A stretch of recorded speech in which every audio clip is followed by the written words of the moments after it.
this vibrational reality is turning to the things that you want to experience fully, and that it's a process, and that once it begins, it's a sure thing. Now, you can stall it out by keeping a belief active that doesn't let it move forward.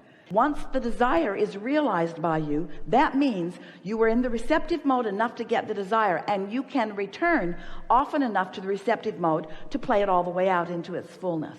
And so when you realize that it's underway, that it is flowing, that it is a slam dunk, that the worst thing you can do is slow it down, but the best thing that you can do is just allow it to unfold easily, then it's easier to find a reason to feel good, knowing that that will be the result of it. Fear always means the same thing. You're broadcasting in opposition to the broadcast of your inner being. So fear always means that you have a different opinion about it. And so give us an example of a thought you think when that fear hits you. Be as specific and succinct as you can in that. Okay. This is the beginning. I'm going to lose everything. All right, so that's a strong thought. It's a strong thought that is in complete opposition with what you want, and it's in opposition to this desire that is turning to a different thing than that. You've got a desire that's turning to an entirely different thing than that, and when you say that, you really mess up that vibration, and that's what that fear is.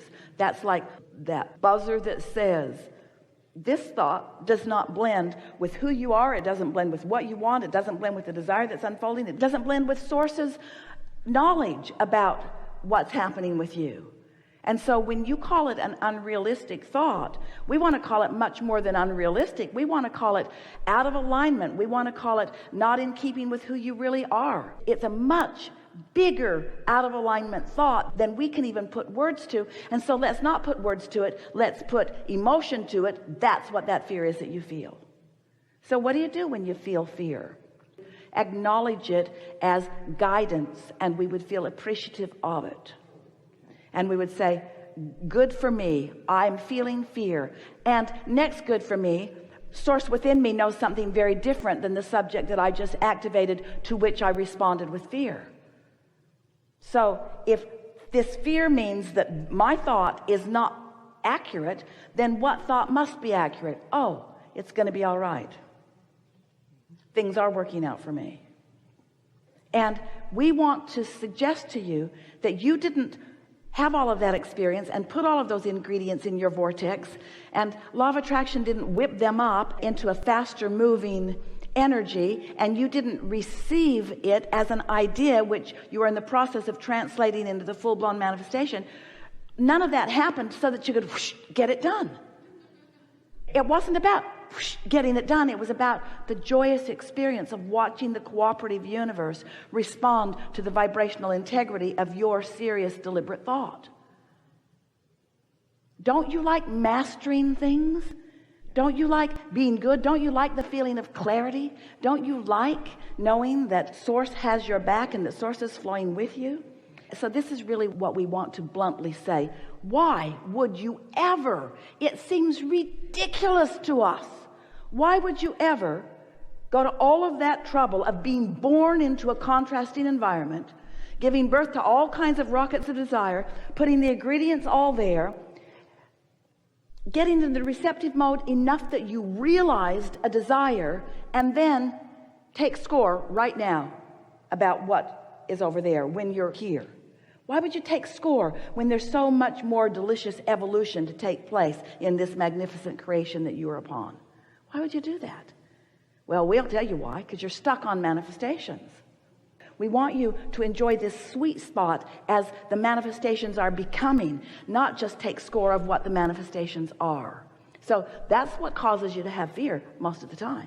That's the predominant reason that you feel negative emotion, because you got this thing going on and it's alive and well, and Source is with it, and your inner being's with it, and everything's unfolding. The entire universe has got your back, and things are lining up, and law of attraction has whipped up all kinds of cooperative components, and you're over there taking score about the manifestation instead of enjoying the journey on the way. You don't do that when you get in your car and go someplace. You expect there to be some life experience between the beginning of your journey and the manifestation, the fruition of it, don't you? So why take score? Why not enjoy the emotional, vibrational journey? Because that's what it's all about. There isn't anything that any of you want. Not a material object, not a pile of money, a relationship, a circumstance, an event. There is nothing that you want that is for any other reason that you believe you will feel good in the having of it. We want to convince you today that you can feel good in the not yet having of it, that you can feel good in the uncondition of it. If you need the condition before you can feel good, you can't control the conditions. So what are you going to do about all those conditions you can't control? You got to start figuring out how to be unconditional. You've got to start figuring out how to become the vibrational being that you were born to be, because you are eternal. This isn't going to end. You're not ever going to say, okay, I'm done. I've reached my final manifestation. Oh, you tell those stories. That's what you call heaven. Oh yeah, I got it all done and now I can rest. It is not like that. You are a creator, and you never, ever, ever will stop creating. Ever, ever, ever, ever, ever. And you know how we know? Because we are non-physically focused and creating with you and through you and to you. It never ends. What's the big rush? Do you ever eat an ice cream cone? Don't you want to make it last? Don't you just go as slow as you can go without it dripping down your arm? Don't you want to savor it? Do you just scarf it? Do you just... Glad I got that over with.